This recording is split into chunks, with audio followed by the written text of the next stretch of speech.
اس لیے ہر نبی اپنی بات لے کر آیا جو اللہ نے ان کو دی تھی، وہ کیا کہ لا الہ الا اللہ، یہ اللہ کے تعلق کی بات ہے۔ لا الہ الا اللہ، ایک اللہ ہے، کوئی اس کے سوا عبادت کے لائق نہیں ہے، اس کے ہاتھ میں حیات ہے، اس کے ہاتھ میں موت ہے، اس کے ہاتھ میں نفع ہے، اس کے ہاتھ میں نقصان ہے،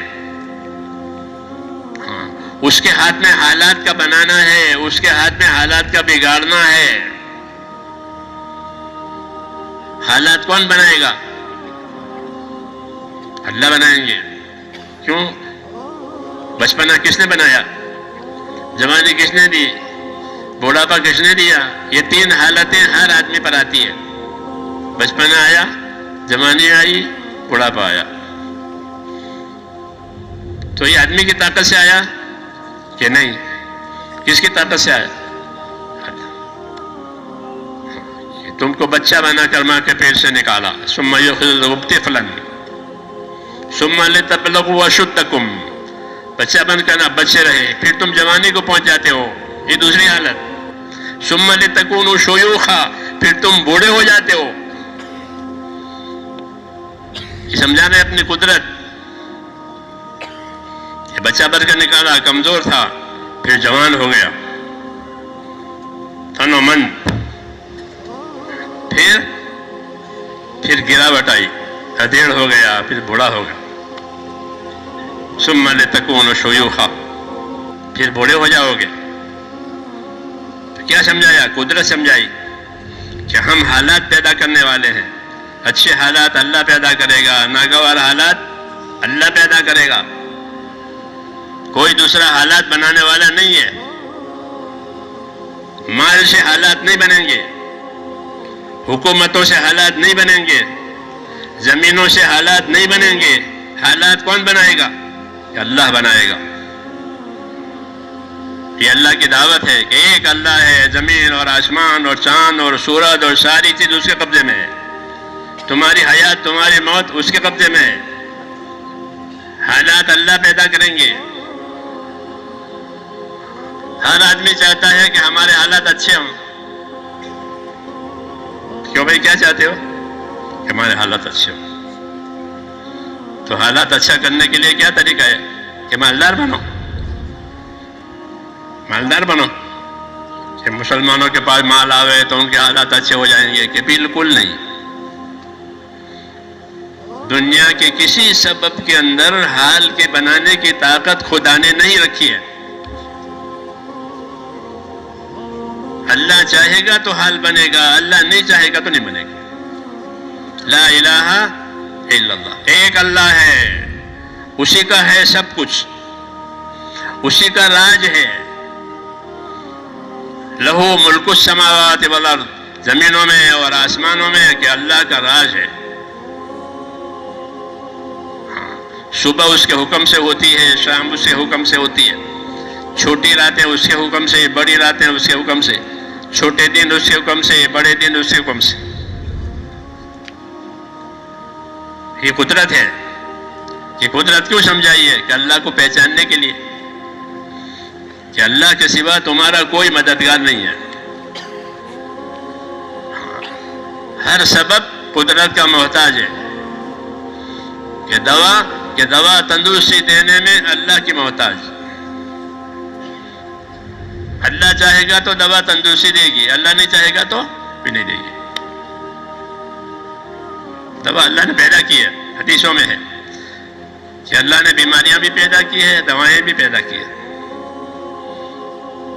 حدیثوں میں ہے کہ اللہ نے بیماریاں بھی پیدا کی ہے، جیسے اندھیرا بھی پیدا کیا، اجالا بھی پیدا کیا، بیماریاں بھی پیدا کی اور دوائیں بھی پیدا کی ہے۔ کچھ دوائیں لوگوں کو معلوم ہوئی، کچھ دوائیں ہمیں لوگوں کو معلوم نہیں ہے، تحقیق کر رہے ہیں۔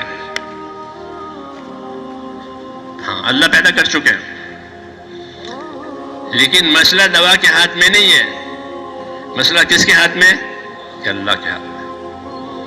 ابراہیم علیہ السلام اللہ سے کہہ رہے ہیں وَإِذَا مَرِضْتُ فَهُوَ يَشْفِينِ، اے اللہ جب میں بیمار ہو جاؤں تو شفا مجھے اللہ دے گا، دوا نہیں دے گی۔ شفا کون دے گا؟ ہاں، دوا کہ دوا شفا کا سبب ہے، دوا شفا کو پیدا نہیں کرے گی۔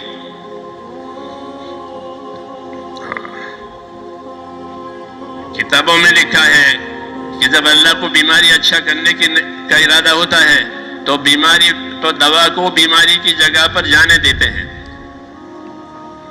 پھر وہ دوا جا کر کے بیماری کو کاٹتی ہے، اور اللہ کا ارادہ نہیں ہے تو دوا میں اور درد میں آڑ ہو جاتی ہے، دوا درد پر جاتی ہی نہیں۔ کیوں کہ اللہ کو شفا نہیں دینی ہے۔ یہ کیوں کہ تاکہ ہر ایک سمجھے کہ مسئلہ اللہ کے ہاتھ میں ہے۔ مسلمان اسی کو کہتے ہیں جو اپنے مسئلے کو اللہ کے ہاتھ میں سمجھے کہ ہمارا مسئلہ اللہ کے ہاتھ میں ہے، عزت ہو، ذلت ہو، تندرستی ہو، بیماری ہو، چین ہو، بے چینی ہو، ہمارا مسئلہ اللہ کے ہاتھ میں ہے، ہم اللہ کو ماننے والے ہیں، اس لیے اللہ کی عبادت کریں گے، اللہ کو راضی کریں گے، جب اللہ راضی ہوگا تو حالات ٹھیک ہو جائیں گے، اللہ ناراض ہوگا حالات بگڑ جائیں گے،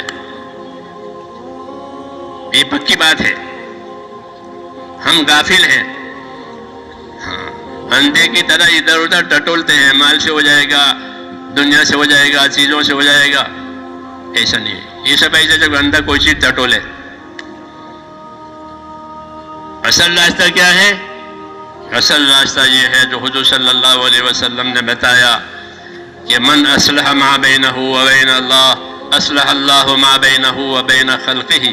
ایک مرتبہ مدینے والوں کو جمع کیا، حضور صلی اللہ علیہ وسلم نے یہ بات کہی۔ کیا بات کہی؟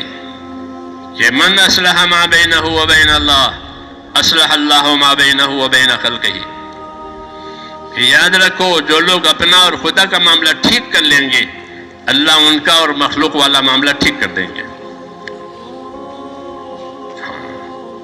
اس لیے مخلوق سے تعلق نہیں ہے، اللہ سے تعلق ہے، اس کی دعوت ہے۔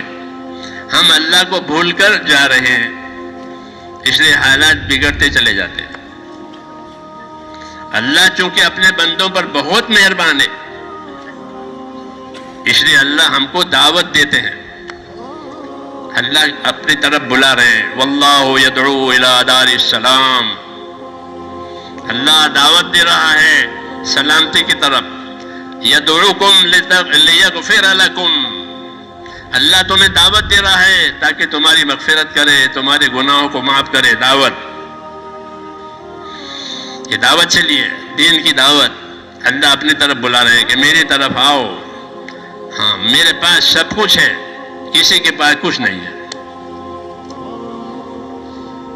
اس لیے آپ کو دعوت دے رہے ہیں، ہم کو دعوت دے رہے ہیں اپنی طرف۔ میرے پاس آؤ، میری طرف آؤ، میرے حکموں پر آؤ۔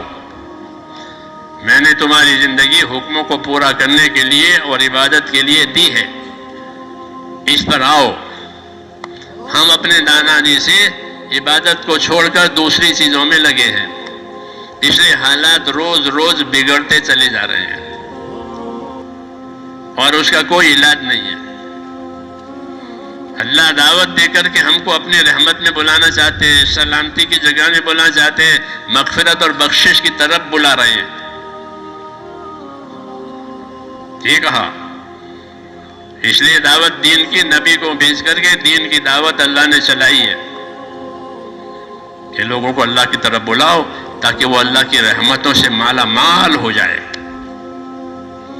لیکن ہم آ نہیں رہے۔ رسول صلی اللہ علیہ وسلم نے ایک مرتبہ یہ بات سمجھائی، فرشتوں نے آپ کو سمجھائی، آپ نے ہم کو سمجھائی کہ میری مثال ایسی ہے کہ جیسے کوئی بڑا آدمی ہو، رئیس آدمی، ایک بڑی عمارت بناوے، اور جب وہ عمارت تیار ہو گئی تو اس کی خوشی میں لوگوں کی دعوت کرے، اور کھانا تیار کرے، نعمتیں تیار کرے، پھر لوگوں کو بلاوے، اور بلانے کے لیے آدمی بھیجے کہ جاؤ لوگوں کو بلاؤ کہ ان کی عمارت تیار ہو گئی ہے، اب انہوں نے سب کی دعوت کی ہے، لہذا آؤ اور کھانا کھاؤ۔ تو کھانا بھی کھاؤ گے اور عمارت کا مالک آپ سے خوش ہو جائے گا. تو فرمایا ایسے مجھ کو اللہ نے پیدا کیا ہے. اللہ نے پہلے تو جنت بنائی. کیا بنائی؟ جنت بنائی. ہاں مگر ہم تو جنت کو بھول ہی گئے ہیں. جی ہاں، کبھی جنت کا خیال آتا ہے؟ نہیں آتا. کھانا کیوں؟ ہر آدمی کا ٹھکانہ یا جنت ہے یا دوزخ ہے، تیسری جگہ نہیں ہے. تیسری جگہ نہیں ہے. یہ بات حضور صلی اللہ علیہ وسلم نے قسم کھا کر کے فرمائی. فوالذی نفس محمد بیدہ ما بعد الموت دار الا الجنت و النار.